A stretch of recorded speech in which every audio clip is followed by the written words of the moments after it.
She fell to death in front of her son while she was trying to take a selfie. This is absolutely heartbreaking what happened here, and honestly, no selfie is worth risking your life for. On the 30th of August, this absolute tragedy unfolded. Now, Elizaveta Gushchina was a 45-year-old mum of two who happened to be celebrating her birthday in St. Petersburg. Now, she was a total adrenaline junkie. She loved doing like wild, crazy stunts. She loved extreme sports and just pushing the limits and doing crazy things. She actually decided to do a crazy bungee jump as like a birthday treat for herself.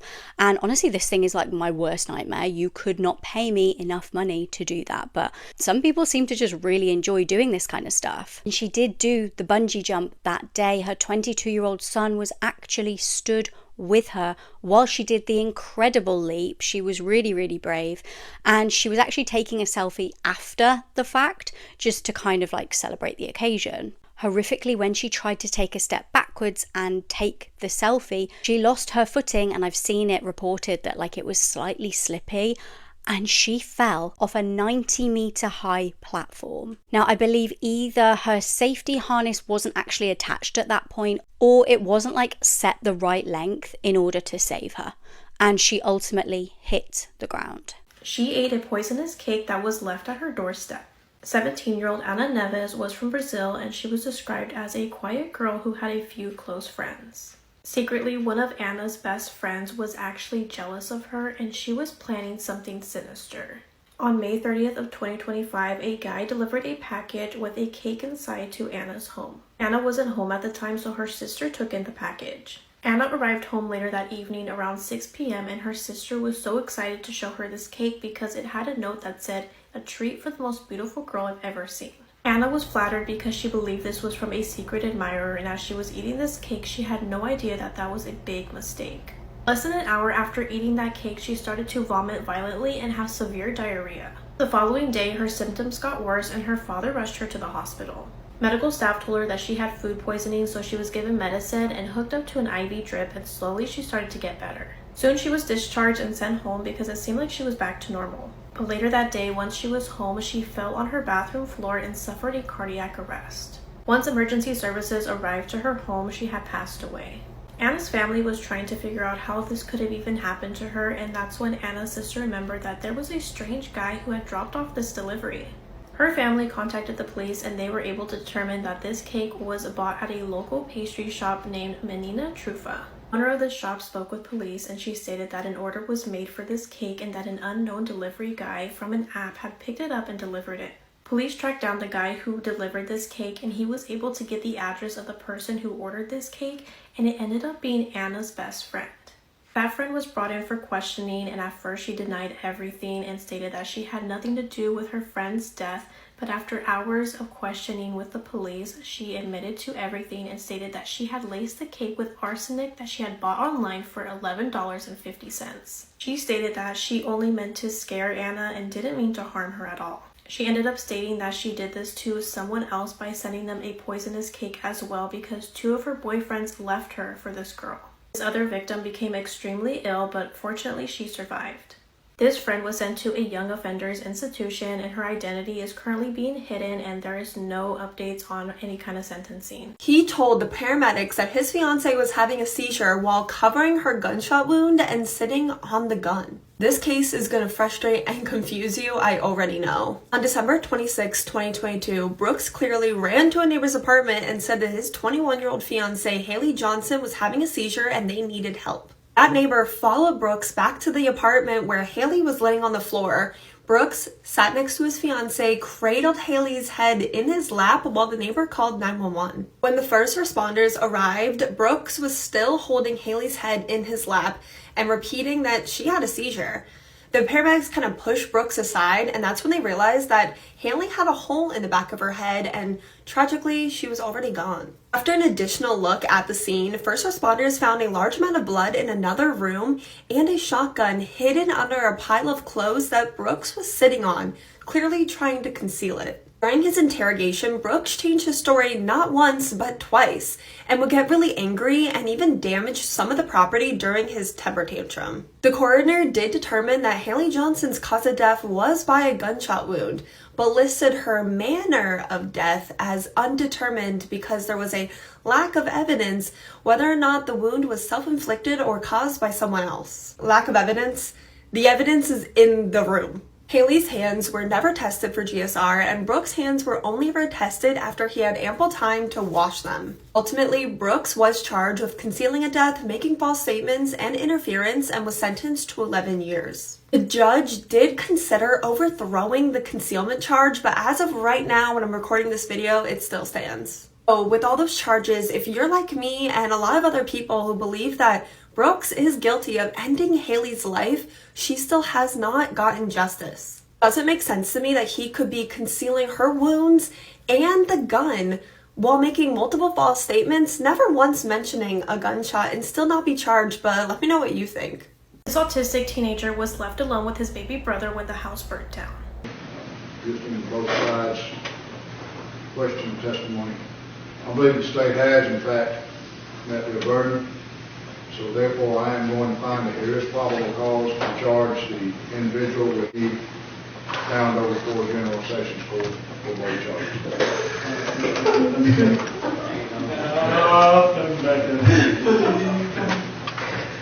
17-year-old Jacob Morgan lives in South Carolina with his parents and 14-month-old brother Josh. He was diagnosed with autism, bipolar disorder, and had learning disabilities. Aside from that, he was a great older brother who loved giving Josh piggyback rides and making him laugh. In 2015, their parents left Jacob alone with Josh. Around 8 a.m., their entire trailer was in flames. Jacob then runs out to nearby neighbors begging for help while Josh is inside. Jacob tried to go back into that trailer to save him, but neighbors were not allowing him because they had no idea that Josh was still inside. As first responders arrived, Jacob was sobbing and banging his head, and unfortunately Josh did not survive. Since Jacob was the only one at home with Josh, he was interrogated for 5 hours without his parents or a lawyer. He kept switching his stories around, but with being autistic, the high stress was getting to him. At first he stated that maybe the fire happened because a pillow was leaned against the heater, but later on he revealed that he started little fires in different rooms because he was obsessed with flames. Even with this confession, everyone who knew Jacob knew that he would never want to hurt Josh. Ultimately, Jacob was arrested and he took a plea deal for involuntary manslaughter, third-degree arson, and unlawful neglect of a child. While he was in court, he was sobbing uncontrollably, stating that he didn't mean to hurt his little brother right before he was sentenced to 15 years in prison. In 2022, Jacob ended up being released to go live with his parents. Let me know what you guys think about this case. Do you guys remember the case of Riker Webb and how he survived 2 days alone in the woods after going missing? Well, the same thing just happened to this little boy, and it's a crazy story. This is Phoenix Wilkerson. He's a 4-year-old little boy who's autistic and nonverbal, and he disappeared from his family's camper near Sid Bush Road in Clayton, Alabama last Friday. That day, his mom stepped away and went to her mom's home nearby to use the bathroom. And when she returned, little Phoenix was nowhere to be found. At the time, he was barefoot and only wearing a t-shirt and sweats. And with the weather turning cold, his family became extremely worried and began searching for him. But when they still couldn't find him at around 12:30 p.m., they officially reported him missing to the police. It was assumed that Phoenix wandered away from the family camper, so an emergency missing child alert was issued and a massive search began. With the worsening weather conditions, the police almost gave up hope that Phoenix would be found. But nearly 3 days later, a miracle happened. Somehow, after 2 nights of heavy rainfall and freezing temperatures, Phoenix was found alive in the woods, and only a mile away from where he went missing. The volunteer searcher named Mark Keith Williams who found Phoenix said that day he was actually planning on going to church, but his wife kept pushing him to go with her to help search for the missing boy. And when he woke up, he said that Phoenix was heavy on his heart. So the two showed up to the command post and were put into a search group. About 2 miles in, everyone split up and kind of went their separate ways, except for Mark Keith and his group, who decided to search in a different direction than the others. A day after Phoenix went missing, little footprints were reportedly found in a large field, so the group went that direction, and it was there that Mark Keith spotted Phoenix far off in the distance. According to Mark Keith, Phoenix was still wearing the same clothes from the day he went missing, and he was still barefoot. Phoenix reportedly looked really scared until he realized that the group wasn't going to hurt him. This is the odd part though. Despite being found in the woods spending nights in the rain, Mark Keith said that Phoenix didn't appear to be dirty and his feet looked really clean. And according to authorities, Phoenix was calm and in good physical health. He was wrapped in warm blankets and had socks placed on his feet before being taken to the hospital for further evaluation. Markeith believes that he was sent by God to save the little boy, and thankfully he was found, although the investigation into his disappearance remains ongoing. It's not often that stories like this have a good outcome, so I'm thankful that Phoenix is now safe and sound. Mum, if I make it home, I need you, I'm scared. That's the disturbing text a teenager sent to her mum right before she went missing. What happened next is horrifying. Alicia Bell was 18 years old, living in Warren, Ohio. She was a lovely girl. She was very family oriented and she was very friendly. She loved doing girly things like going to get her nails done. On the 23rd of July 2015, she'd simply intended to just walk a short distance to a relative's house, like it was no big deal. And honestly, women should be able to walk from one house to another in the middle of the day without it being a life or death situation. But just after she left, she sent her mum a really worrying text. The frantic message said, "Mum, if I make it home, I need you, I'm scared." Can't even imagine receiving a text like that. And then obviously what her mum did was ring and ring and ring her daughter, and she just never answered. And really worryingly, Alicia then obviously didn't turn up at the relative's house, so everybody was in sheer panic mode. Where the hell was she? What had happened to her? And what the hell did that text mean? So the family rang police straight away. They were like, time is of the essence here.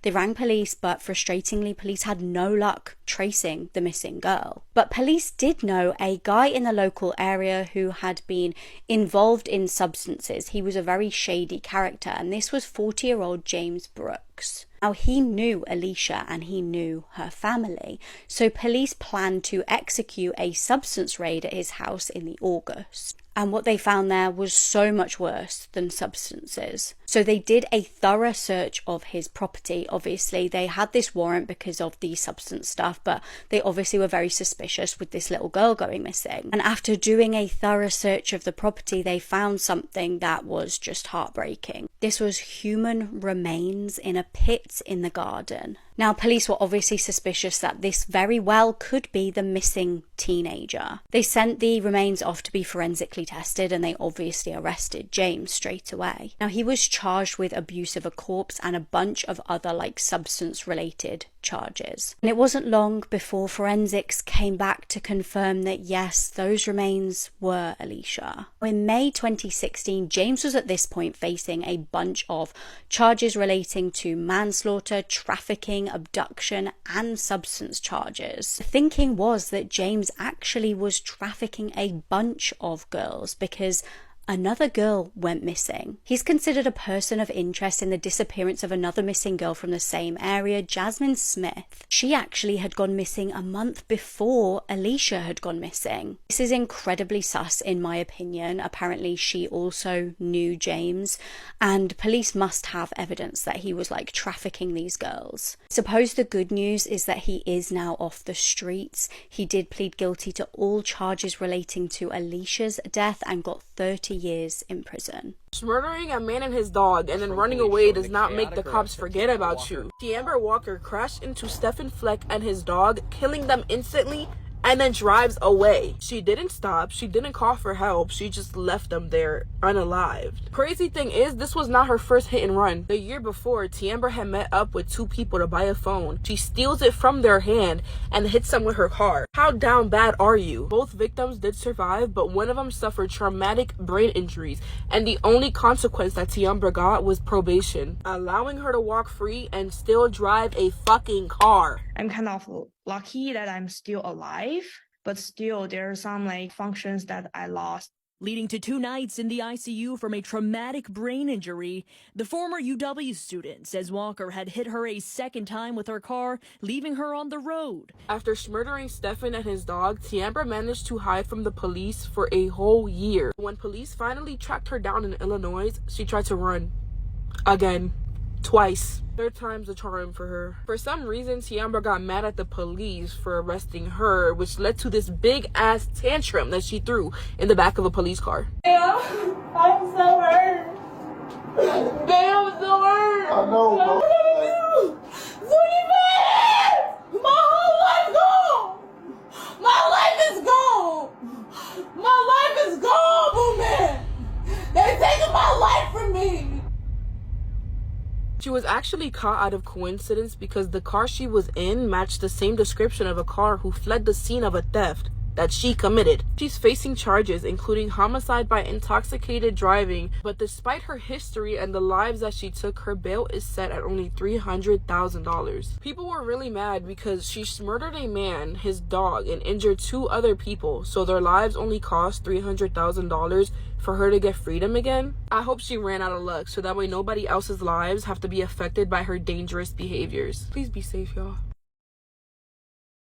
She went viral on TikTok after murdering her sister. I'm True Crime Caitlin, and this is the murder of Helen Miller. Claire Elena was the second-born daughter from parents Maria and Mark Miller, born in 2007. The Miller family lived in Lancaster, Pennsylvania, and this consisted of Maria, Mark, their oldest daughter Helen, and then Claire. Helen suffered with cerebral palsy and she was confined to a wheelchair. She needed quite a bit of help in order to go about her daily life, and everyone would chip in to care for her. That's who the Millers were. They were a loving family who truly cared for each other. The girls attended a private school in Lancaster, and once she was back home, every single night, 14-year-old Claire would head up to her bedroom and sit and scroll and post to TikTok. She would post dances, lip syncs, even doing a little bit of cosplay, along with funny videos of her dad. She would post about her love and infatuation for anime, and also some more morbid things as well. After a day that was as normal as any others, the Millers all headed to bed on the 22nd of February 2021. At around about 1 a.m, Claire would slip out of her bed and sneakily creeped into her sister's Helen's room.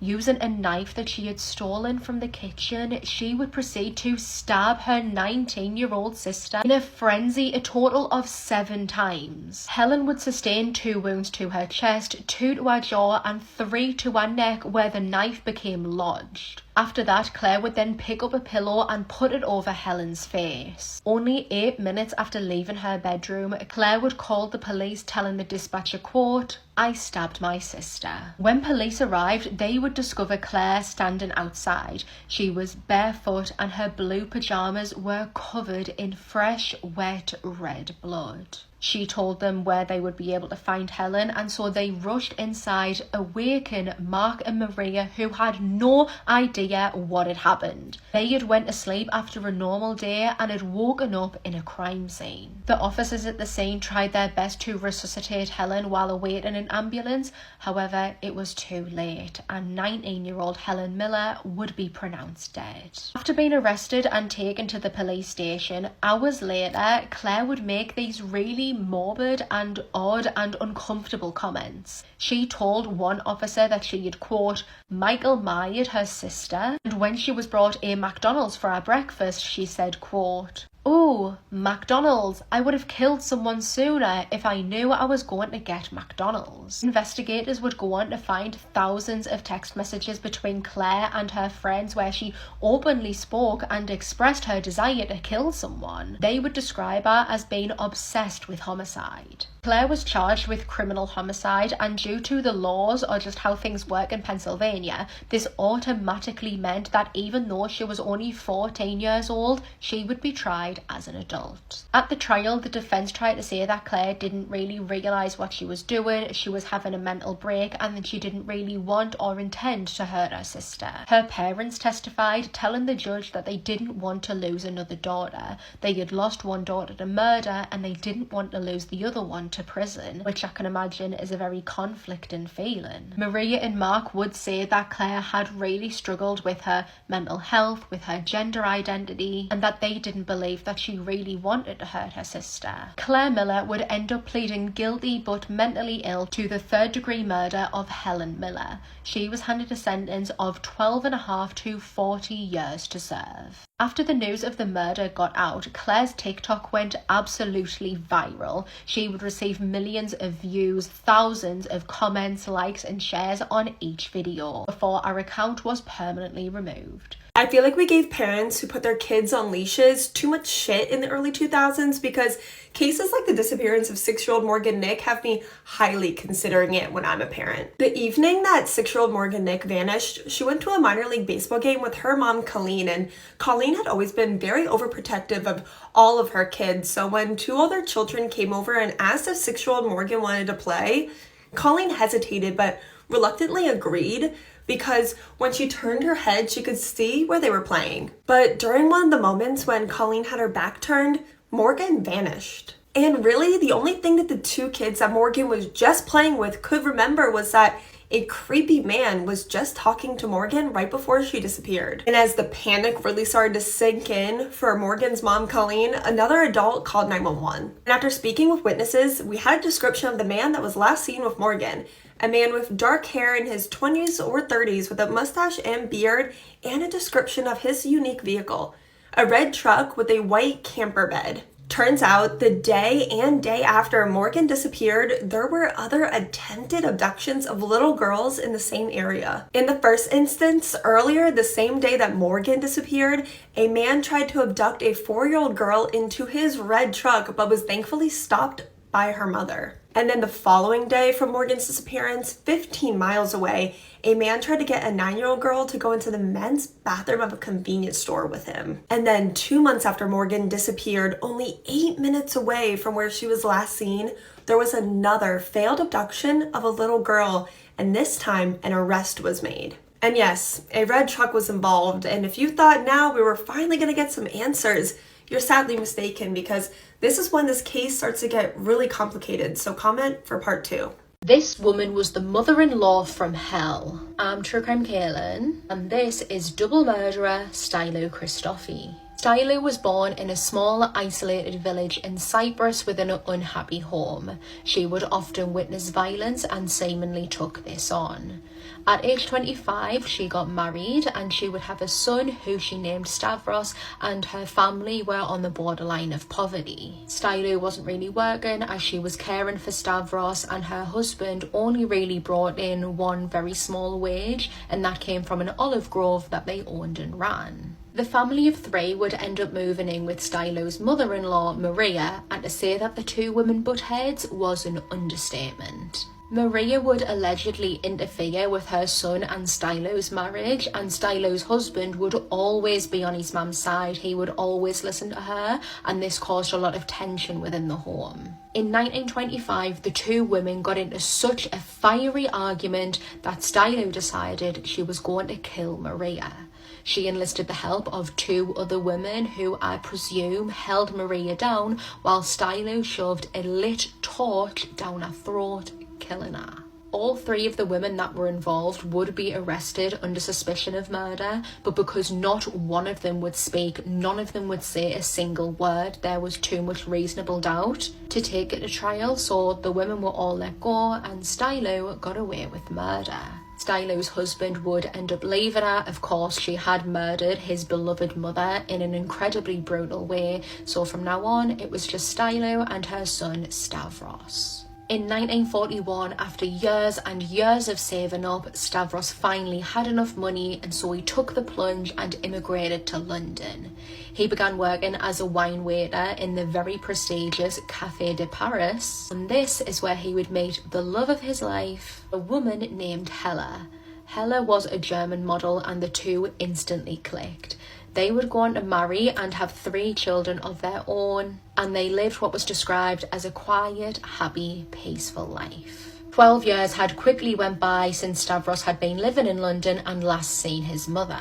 So aged 53, Stylo made the journey over to London from Cyprus for what was meant to be a little holiday. But once she had landed and made herself comfortable in her son's home, she didn't want to leave. She would tell Stavros that she was in the process of trying to save up some money so that she could buy a new home in Cyprus, so she was going to stay put with them in London until she had enough money to do so. Stylo then began doing exactly what she hated her mother-in-law Maria for doing, and she began interfering in Hella and Stavros's marriage. Stylo wanted things doing her way and her way only, and this was inside of Hella's home, which she was trying to take over, and so the 2 women began to clash. Stylo would criticize Hella's way of bringing up the 3 children, her 3 grandchildren. Stylo was furious that Hella was bringing them up as typical English kids with no regards to their heritage. So she would take over bringing up the kids, and this included dishing out her own punishments to them. This and so much more was causing havoc in what was once a quiet, happy home. 1 year after Stylo's arrival, Hella was officially at her wit's end. She couldn't take it anymore. She told Stavros that she was going to take the 3 children on a holiday to Germany so that they could visit with her family,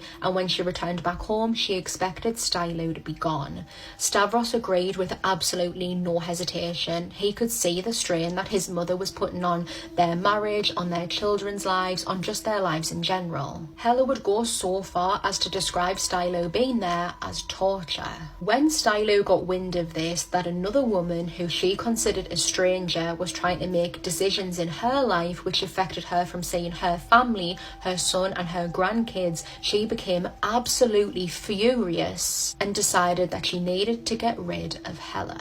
On the evening of the 29th of July 1954, Stavros gave Hella a goodbye kiss before leaving to go to work. While the 3 children were sleeping sound upstairs in their bed, Hella was cracking on doing something in the kitchen when out of nowhere, Stylo struck Hella across the head with an iron cast, knocking her to the ground. Using one of the children's scarves, Stylo would strangle Hella with so much force, wrapping the scarf so tightly around her neck that when she went to remove it, she physically had to cut the scarf off. Stylo then pulled off Hella's wedding ring and went upstairs, hiding it in her bedroom before dragging Hella's body to the yard outside, dousing her in paraffin fuel and setting 36-year-old Hella on fire. Shortly after midnight, neighbours who were returning to their home nearby the Christophe house would see Stylo calling out for help in the street, shouting out in broken English, quote, "Please come, fire burning,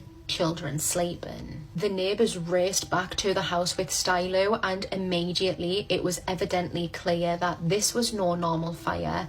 This was a human body engulfed in flames. When police arrived, it was clear as day that Hella had been murdered, not only because her body was on fire, but because she had such obvious abrasions to her neck, and they immediately suspected Stylo. She would profusely deny any sort of involvement. However, after a search of the house, when a police officer found Hella's wedding ring, Stylo could give no reason why it was inside of her room. Her trial began at the Old Bailey in 1945, where she was being tried for murder.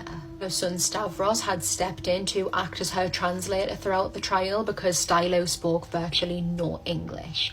He tried to convince his mum to plead that she wasn't sound of mind, but her pride wouldn't allow it. She would tell her son, quote, "I am poor and illiterate, but I'm not mad." After a short 2 hours of deliberation, a jury would find Stylo Christophe guilty of the murder of Hella, and she was sentenced to death. On the 15th of December 1954, Stylo would be hanged at Holloway Prison. She was the penultimate woman to be executed in the UK.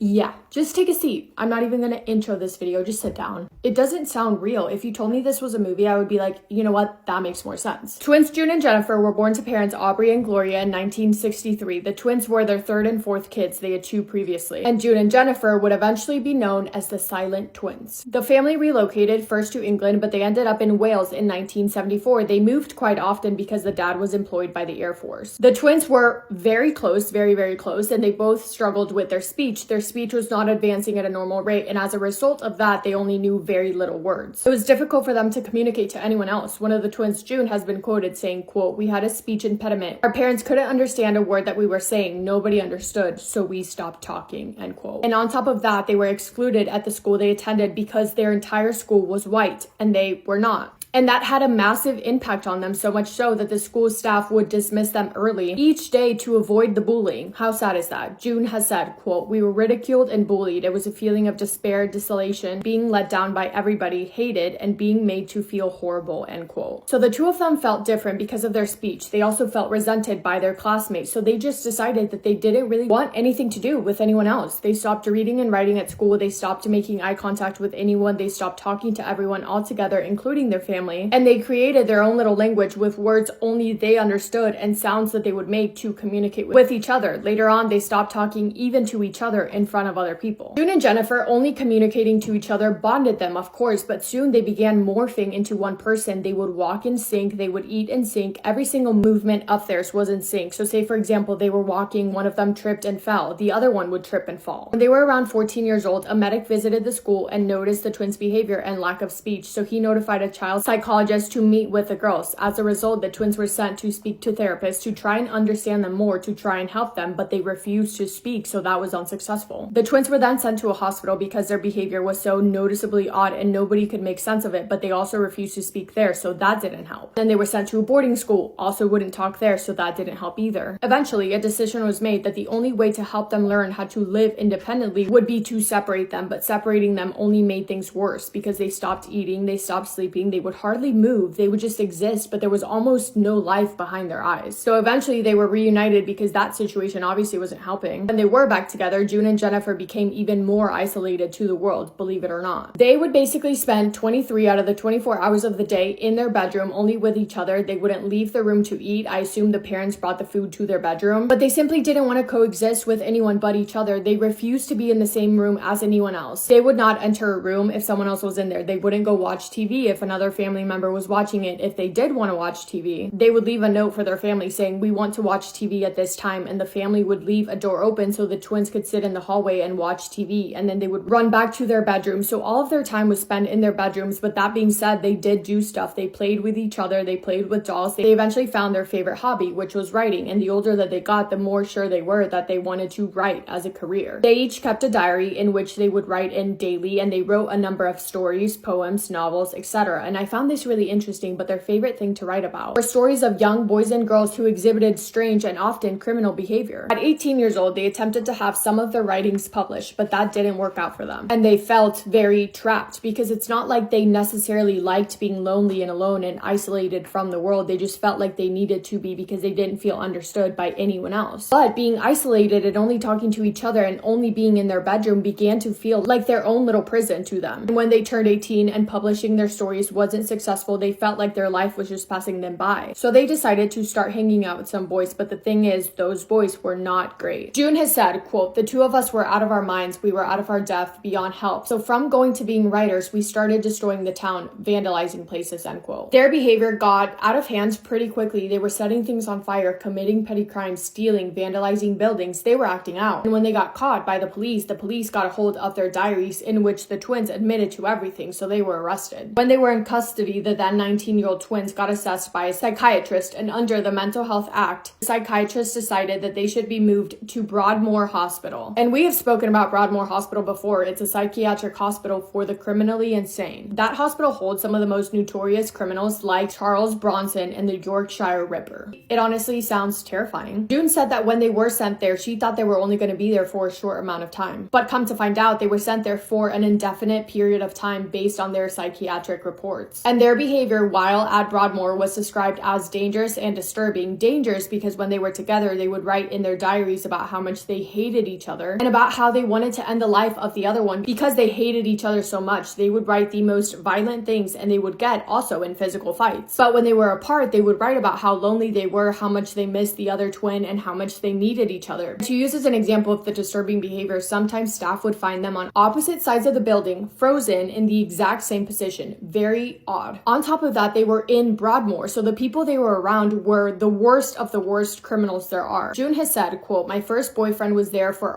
robbery. Jennifer's boyfriend, 2 women." Okay, moving on. June and Jennifer were there for 11 years. It took 11 years for them to be moved to a lower security hospital in 1993, which was called Caswell Clinic. But right when they left Broadmoor, one of the twins, Jennifer, said, quote, "I'm going to have to die." And when she was asked why, she just said, quote, because we decided. I read that the twins were living their entire lives as one person. They were two people trying to live as one, and as a result, they were incapable of living a normal life. So to give one of them the option to live normally, to escape all of this behavior and become what society would call normal, the other one had to sacrifice. And this is so chilling, I have goosebumps, but when the twins arrived at Caswell Clinic, Jennifer was unresponsive and she was immediately taken to seek care. Her sister June has said, quote, they couldn't make sense of it. This young woman who apparently several hours earlier had been as right as rain was dying slowly in front of their eyes and they couldn't work out why, end quote. And then she was gone. Pronounced deceased. Her cause of death was listed as a natural cause due to acute myocarditis and inflammation of the heart muscle.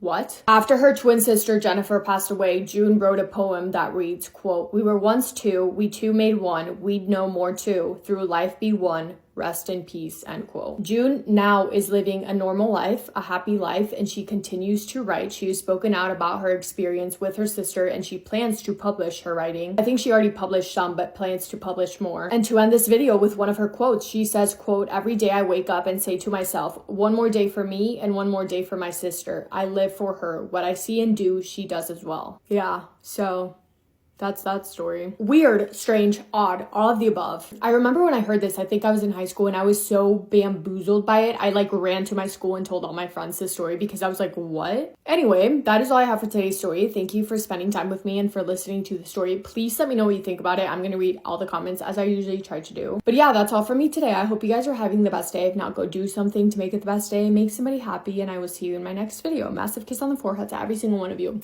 What missing persons case still keeps you up at night? I always think about the disappearance of Bryce Borka and how it's possible to completely vanish after FaceTime with your friends. This is Bryce Borka. He was 23 years old when he went missing on October 30th, 2022 out of Eagan, Minnesota. His last known location was Fort Snelling State Park near the railroad tracks at the end of Yankee Doodle Road in Eagan. That night, he and his friends were celebrating Halloween and were out drinking on a party bus. After a while, they decided to wrap it up for the night, so Bryce and his two friends called a Lyft and were dropped off in the 3200 block of Hill Ridge Drive in Eagan at 2:08 a.m. According to the Lyft driver, Bryce was extremely intoxicated and even tried getting out of the car while it was still moving. Nonetheless, after they were dropped off, Bryce told his friends that he was going to walk back to his apartment, which was located at 3435 Promenade Ave, which was only about 2 miles away and should have only taken roughly 40 minutes to walk to. But 30 minutes later, Bryce called his friends via FaceTime and told them that he didn't know where he was at and that his phone battery was at 2%. His friends noted that it looked like he was deep in the woods somewhere. Bryce shared his location with his friends over the phone, and after a 12-minute conversation, the phone call abruptly ended. His friends assumed that his phone just died, and so they started looking for him on foot, but they couldn't find him. They also tried calling him multiple times, but every call went straight to voicemail. The next morning, his friends contacted the Eagan Police Department and asked them to conduct a welfare check on Bryce at his apartment, but when he wasn't there, he was officially reported missing. A massive search was launched almost immediately, with police collecting Bryce's computer and older iPhones in hopes that they all synced and could help somehow locate him.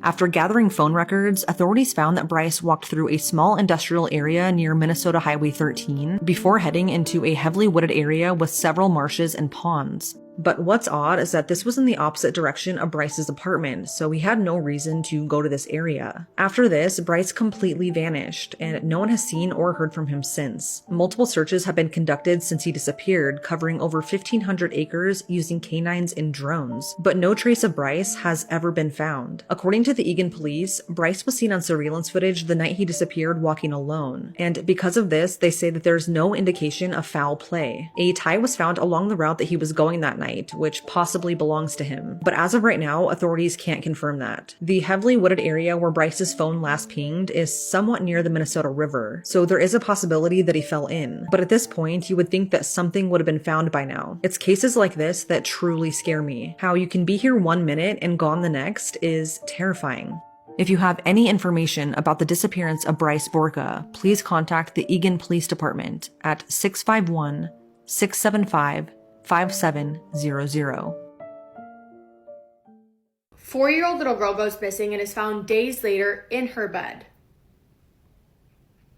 That being said, here's my usual warning. This video does include a child, a 4-year-old little girl. If you think that listening to this is going to harm your mental health in any way, please skip this video and I will see you in my next one. Take care of yourselves. I mean it. I love you. I want to start covering more cases in Mexico because there are a heartbreaking amount and many of them remain unsolved to this day. So we're going to start talking about those in the upcoming weeks. Today we are talking about Paulette. I would personally pronounce her last name Gebrada. I'm not sure if I'm saying it wrong. Correct me if I am. Paulette was a 4-year-old little girl. She was the baby of the family. She had an older sister and they were born to parents Lisette and Mauricio. The family lived about 1 hour away from Mexico City. Paulette was as precious as she looked. She's a cute little angel baby girl. She was a preemie. She was born at only 25 weeks old, and when she was born, she weighed only 1.7 pounds. So small, and because of that and complications that her mom had during her pregnancy, from the moment that Paulette was born, she suffered from developmental disabilities. She struggled with motor skills and language deficiencies. Doctors were worried that she wouldn't even be able to walk on her own, and while she was growing up, her parents did everything they could, getting physical therapy, medical help, doing everything that they could afford to do. That being said, they were a pretty well-off family. They were doing well financially, so they were able to do everything they could to give Paulette the best life that she could have. At 4 years old, little Paulette was unable to form complete sentences. Her speech was unfortunately not as advanced as it should have been at 4 years old. And the family had 2 live-in nannies, sisters, Erica and Martha, which is a common thing in Mexico to have nannies that live with you. But they were mostly hired on top of their usual housekeepers to help with the care of Paulette. Overall, a pretty happy, successful family from the outside looking in, but as we know, everything is not what it seems behind closed doors. In March of 2012, Mauricio, the father, planned a 3-day weekend trip with his 2 daughters, 4-year-old Paulette and her sister that was 7 years old. Her name is Lisette, which is the same name as the mom. They returned home from that trip the night of March 21st of 2010. When they got back, Lisette, the mother, got the girls ready for bed, put them to bed, and then everyone in the house fell asleep. Actually, apartment. They lived in an apartment. When the nannies woke up and went to go get the girls to get them ready for the day, Paulette was not in her bed. In fact, she wasn't anywhere. Keep in mind, she was not able to walk on her own because of her disability, so her sneaking out of her bed in the middle of the night just wasn't an option, making it all that more strange that she was just gone. The nannies as well as the housekeepers were all freaking out, as anyone would be when a 4-year-old goes missing, but even more so because their job was to care for Paulette. They were in a panic and they started looking for her everywhere in every inch of the apartment they lived in, which was 2 stories, and when they failed to find her in that apartment, they went all up and down the apartment complex, the entire building itself, to see if they could find her. But you know who wasn't searching, who wasn't helping look for Paulette, who didn't do anything at all for that matter? Her parents, Lisette and Mauricio. When they were told that Paulette was not in her bed and wasn't anywhere else, they seemed to be unbothered. They just simply were not concerned. It would be Mauricio's sister who would call the local police to inform them of Paulette's disappearance after Mauricio just casually mentioned in a conversation with her that his daughter was missing. When officers and detectives showed up to search for Paulette and assess the situation, they didn't really find anything that stood out because everything apart from her being gone seemed to be completely normal. There were no signs of forced entry, no signs of a struggle. The apartment was in the same condition that it was always in. Paulette's bedroom raised no red flags. And weirdly enough, their apartment complex had security cameras both inside of the building and outside. Security cameras showed Paulette walking inside of her apartment with her father and her sister, but they never show her walking out. As you can imagine, when this case hit the news, it made headlines. Everyone was talking about it, not only because it was a 4-year-old little baby girl that was missing, but also because there was absolutely no explanation for her disappearance whatsoever. Paulette's face was on TV, on flyers, all over social media. There were officers assigned to the case and making public appeals. The Attorney General was involved. And Paulette's parents made themselves very public as well, pleading for their daughter's safe return. They appeared on TV, on news stations, doing interviews. But it didn't take long for the public to start noticing inconsistencies in their stories. And from the start, the parents quickly drew suspicion from the public. One of the interviews that is important to point out is an interview that was done by Paulette's mom, Lisette. In that interview, she's sitting on Paulette's bed in her bedroom, holding her stuffed animal. The interviewer is also sitting on the bed. Lisette talks about how special her daughter is to her, talked about her last moments with her, even showed a pair of her favorite pajamas, and she mentioned something about the situation being a kidnapping for ransom. Although there was absolutely nothing that was pointing to a kidnapping for ransom because nothing was seen on the security camera footage. How would someone get kidnapped without it being caught on camera? And there was also literally no ransom note left. So how she got that idea, I'm not sure. Regardless, the important thing to note is that that interview took place on Paulette's bed. In the early hours of March 31st, 9 days after Paulette was reported missing, investigators went back to search her bedroom. Mind you, it had been searched before. The very first day of the investigation, the apartment was searched 5 different times alone. Cadaver dogs were brought in, forensic testing was done, and nothing was found. But they went back March 31st, and that would be the day that they would find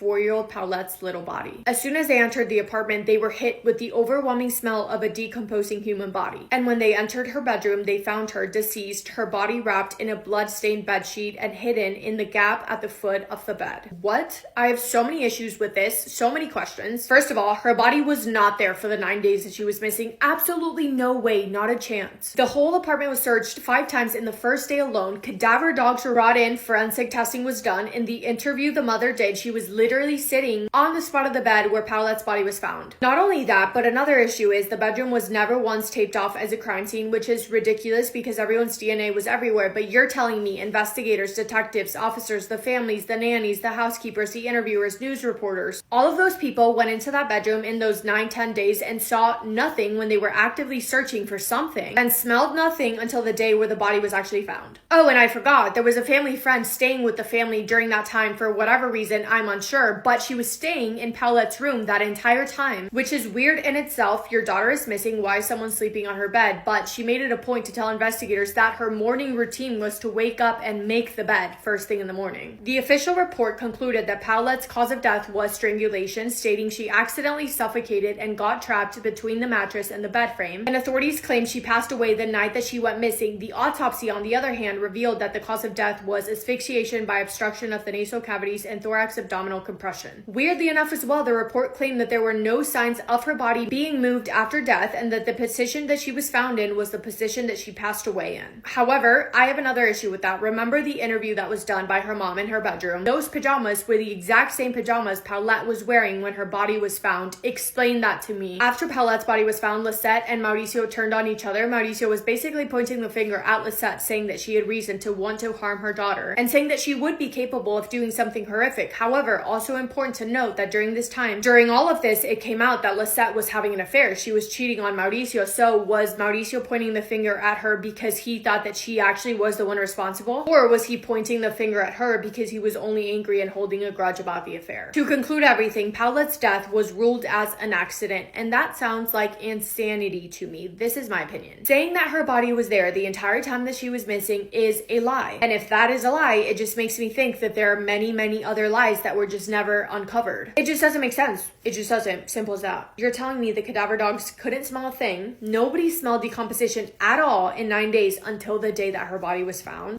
Yeah, no. That is all I have for today's video. Thank you for spending time with me today and for listening to Paulette's story. If you have any case recommendations from Mexico, message me on Instagram because I want to do a lot of Mexico ones, but ones that you guys actually want to see. And yeah, I hope you guys are having the best day. If not, go do something to make it the best day. Make somebody happy, and I will see you in my next video. Massive kiss on the forehead to every single one of you. Actually, 2 kisses. I'm feeling crazy. Love you. This is the story of Anthony Milan Ross. Born in the Midwest, growing up, Anthony relatively lived an active lifestyle. He played sports, he stayed lean. But around his mid-20s, he had suffered from a deep depression, causing him to compulsively eat. By the age of 32, his weight had skyrocketed to 518 pounds. He rarely left the house due to his physical limitations. But despite all of that, in 2006, now living in Phoenix, Arizona, he met a young lady named Iris. Iris was a director and healthcare administrator for an outpatient surgery center, and she seen the good in Anthony. She was his emotional support. The two went on to have a son that same year. It wasn't until 2009 the couple decided to get married. Around 2012, he had landed a job at Whole Foods, and he was surrounded by a whole bunch of health advocates trying to get in his ear about how to lose the weight. It wasn't until the next year he decided to join a plant-based program. And when he started to see the results, Anthony never stopped. He went on to shed 250 pounds naturally without surgery, taking his waist from a 60 to a 40. By 2014, he had completely rebranded himself, changing his name to Chef Milan. He had started his own health business, calling himself the Inspirational Weight Loss Expert. The next year, he had published his own book titled the change, and by early 2016, he had reached vegan celebrity status. They had cast him for a high profile health documentary alongside Samuel Jackson titled Eating You Alive. And by late 2016, he had moved his family in an upscale apartment. He had become a frequent guest on local TV programs like Good Morning Arizona and The Doctor. Are them contacts? Life had seemed to be going good for Anthony, but right after he had moved his family into that deluxe apartment in the sky, his wife Iris had came across some documentation that shook the whole marriage. Anthony was not only married before, he has 4 children back in Missouri that she knew absolutely nothing about. Mind you, she is big and pregnant with their second child at this point. And when she confronted Anthony about the other family, he was busted. He could not say anything, but he still did not tell her the truth. So she decided to contact the other family, and she was able to get in contact with 2 of his older daughters. And you wouldn't believe the story that they told her. Anthony was not only physically abusive to his ex-wife, he was also physically abusive to all 4 of his daughters. One of his daughters said that her mother tried to leave him one time, and he had tried to smother her with a pillow. He would slap, punch, and choke all of his daughters. He also withheld food from them. He would blow the scent of food that he was eating in their face while making them eat rice and butter for an entire year. Around 2003, he had told his daughters that he had terminal cancer and it was their fault that he was going to die. That was the same year he had disappeared. He told them that he was going away to die. He walked out, changed his name, and vanished. Now, remember I said that him and Iris didn't get married to 2009. That's because his divorce wasn't finalized from his first wife to 2008. And that was only because his first wife could not find him. She had been looking for him for years to get a divorce, and they just finally gave it to her because he was nowhere to be found. Iris is so over this marriage. She can't trust him. He's a fucking liar. And on top of everything, ever since she found out about his little secret, he has been treating her like she's the one with the other family, calling her all out of her name. His mood was up and down. One minute he was calling her a whore. The next minute he was saying he loved her. Their daughter was born February of 2017, and Iris had confided in her friend saying, I have no choice but to leave this man. And by June of that same year, she had filed for divorce. She had moved out. She wanted joint custody. And by September of that same year, the divorce was finalized. And Anthony started to lose his shit. His family and friends said his day-to-day was consumed of trying to get Iris to get back with him. But why? It wasn't because he loved her. It was because she was the financial glue. Without Iris, Anthony could do nothing. He could not afford his luxury apartment anymore. He couldn't afford his car. He couldn't afford his business that he started because she was funding it. He could not do anything without her. His perfect image was deteriorating. And with that, he started to stalk Iris, making threats. He told her that he was working with a voodoo lady down in New Orleans and that he was going to put a hex on her. He said, I'm going to take away everything you care about. These actions caused Iris to call his other family, and they're trying to build a case against him because she's trying to get sole custody of the children, but she's doing this quietly. Around early December of 2017, Anthony told his friend circle to expect something big around Christmas, and they're not thinking nothing of it. They're thinking maybe he's launching something with his brand or something with him being vegan. So they're not thinking too deep into it. At around 10 p.m. on Christmas Eve, Anthony uploads a video with his 11-year-old son, Nigel, singing Christmas carols, looking like a devoted father, trying to keep that squeaky clean image. And he hopes that Iris sees this so she'll want to get the family back together. At around 4 p.m. on Christmas Day, Iris comes to pick up the children so she can spend the other half of the day with them. Anthony met her out in the parking lot. He immediately started aggressively asking her to be back with him. And Iris flat out said no. This infuriated him. He pulled out his 9mm from his waistband. As soon as she seen the gun, she took off running. He fired several shots into her back, then walked up to her body and fired several more, killing her. He then walked back into his apartment, pointed his gun at his 10-month-old daughter who was in her crib, and shot her. He then went to his 11-year-old son and shot him point blank in his head. Anthony then went back out to the parking lot where Iris' body laid and started going through her pockets. His neighbors were at her body at this point, so they're seeing this. They asked him, is Iris going to be okay? And he flat out said no and pointed the gun at them, telling them to get back into their apartment. Anthony then called 911 saying, my name is Milan Ross. I am a vegan celebrity and I just killed my wife.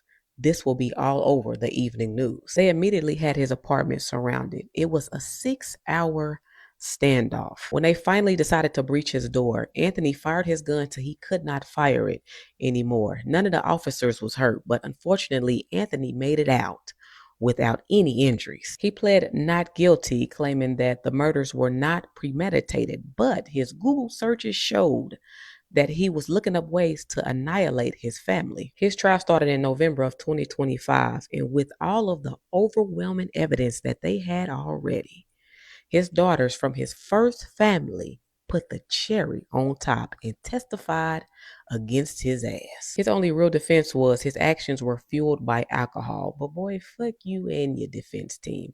He was charged with capital murder, and on May 7th, 2026, he was sentenced to die. Do you still think you a celebrity vegan chef? Yeah, and they're getting that salad toss now, ain't you? With the motherfucking color contacts in, looking like a bitch. This is the story of Markeith Lloyd. Born and raised in Orlando, Florida, Markeith had a pretty traumatic childhood. His father used to physically abuse his mother, and when he died, the financial support went with him, causing his family to move to public housing. Now, here is where his mother started running with a rough crowd. She would leave Markeith with his 4 other siblings for days on end. She would do this multiple times a month, leaving the children with no money or no food, sometimes with no electricity or running water. When Markeith was 8 years old, he started shoplifting food and clothes because he didn't want his siblings to go to school and people bully them. When he was 9, he would have these manic episodes, unmanageable anger, throw these fits. This caused his mother to put him in a psychiatric hospital for formal evaluation. But when he came out and she seen nothing had changed, she started to just beat him. She would beat him with an extension cord, a tree switch, a leather belt. She said that she would beat him until she was tired. As he became a teenager, Markeith went from petty crimes to selling drugs to help buy groceries and pay for rent. When he was 16 years old, a rival gang kidnapped him. They bound him and severely beat him. His mother believed that that triggered his mental illness. He started to have manic episodes, delusions, severely paranoid. His mother sent him back to the psychiatric hospital. But this time, when he was released, he said, fuck school. He didn't go back to school. He devoted his life to the streets. He has literally been in and out of jail ever since. In 95, when he was just 20 years old, he was charged with first-degree murder for the drug-related shooting death of a man named Keith Hall. Now, the charges were quickly dropped because an eyewitness had came forward and said that he had lied on Keith. But he turned right around and caught another charge for assaulting an officer. This landed him 4.5 years in prison. Soon as he got out of prison, that next year, he was caught distributing cocaine, and he had a firearm on him. This landed him 15 years in jail. A couple years after his release, now 40 years old, Markeith met 24-year-old Sade Dixon. Markeith was a security guard at the nightclub she worked at, and she had got his attention through Facebook. She sent him a friend request, and the two started conversing there. And the relationship was toxic from the beginning. Their first date was September 16th, 2016. By December, Sade was pregnant. They were moving at the speed of light. Sade had moved in with Markeith almost immediately, and the trust issues were so bad between the two, Markeith would drop Sade off at real estate class and sleep in the parking lot so she would know where he's at because she didn't trust him when he was just out in the streets by himself. During an argument about Sade eating meat and smoking marijuana, Markeith had lost his temper. He had ended up choking Sade and pushing her to the ground. Her friend had said that he had actually pistol whipped Sade, leaving her with a black eye. On December 10th, 2016, she had finally had enough. She had packed her things and moved back in with her mother after another physical altercation with Markeith. He had severely bit her on her back, causing her to get medical attention. She actually had to get a tetanus shot because of that. But just 3 days later, on December 13th, Sade was having dinner with her mother and her two brothers. But the entire time, she's arguing with Markeith via text because she had just seen a picture of him with another woman on Facebook. Sade was tired of his ass. She said, you know what? I'm just going ahead and terminate this pregnancy. We can go our separate ways. And Markeith did not like that. He said, I'm on my way. We need to talk about this. He had pulled up around 9 p.m. and texted her and said, I'm outside. She had got up from the dinner table to go out there to meet him, and an argument broke out. One of her brothers heard the arguing, and he decided to go out there to see what was going on. And him and Markeith got the tussling. Markeith managed to pull out his gun and he shot her brother in the chest. He then turned the gun on Sade. He shot her 8 times, killing her and his unborn child. Sade's mother and her other brother run out when they heard the shots, and Markeith is running away at this point, but he's shooting at her mother and her other brother. And the other brother is trying to shield the mother. He's pushing her back in the house, trying to keep her away from the gunfire. Markeith makes it to his car and he immediately started texting Sade's phone saying, I don't know if you're going to make it. I hope you don't. But I told you don't fuck with me. And then he disappears. A whole manhunt for him, but he's nowhere to be found. It wasn't until 27 days later, on January 9th, 2017, Markeith decided to go to Walmart to get him some water. Now, while he's in this Walmart, somebody recognizes him. Lieutenant Deborah Clayton was walking out of the Walmart when the citizen who recognized Markeith tapped her on the shoulder like, the fugitive y'all been looking for is in Walmart right now. So Deborah decides to wait. When Markeith had came out the store, she had ordered him to the ground. He immediately took off, but only to get enough distance and shield so he could pull his weapon. He had shot the officer once and she had went down. When he seen that she was down, he walked up to her, stood over her, and shot her 3 more times. Every cop is on the street looking for Markeith at this point, and Norman Lewis was one of them. He was on his motorcycle looking for Markeith, and he gets hit by a 78-year-old man, and he dies. The police are furious at this point. Even though Markeith did not kill him, they are blaming that death on him. Markeith had abandoned his car, jacked another car, and vanished again. It wasn't until 9 days later Markeith made the stupid decision to cut his cell phone back on to send a text message. The police immediately tracked him to an abandoned house. When they surrounded that house, they made him crawl out. As soon as he got out that house, they beat the dog shit out of him. They spit on him. They hit him with the butt of the gun. They was kicking him. This is a helicopter footage. They was beating him so bad, the helicopter had to pan off. Markeith lost an eye from the beating. While they was arresting him, he kept yelling, they beat me, baby. I don't think nobody gives a fuck. Markeith was charged with first-degree murder for Sade Dixon, attempted murder for her brother, and first-degree murder for Lieutenant Deborah Clayton. He had pled not guilty, and I don't know why, because the amount of evidence is overwhelming. Sade's trial started in October of 2019, and Markeith acted a fool. He got put out. He was cussing people out, but Sade's brother testified against him, which added fuel to the even bigger fire that he had. Sade's trial got him life in prison without the possibility of parole. Lieutenant Deborah Clayton's trial started in November 2021, and that's the trial that got him death. They sentenced him to death by lethal injection. He wrote a letter to his unborn child and Sade saying that he was sorry, but on the stand, he said that Sade pulled a gun out on him first. There's no evidence of that. And for Lieutenant Deborah Clayton, he said that it was a fight or flight situation and that he feared for his life because the police had been lying on him. Sir, kill him. Kill him now. Why are we waiting?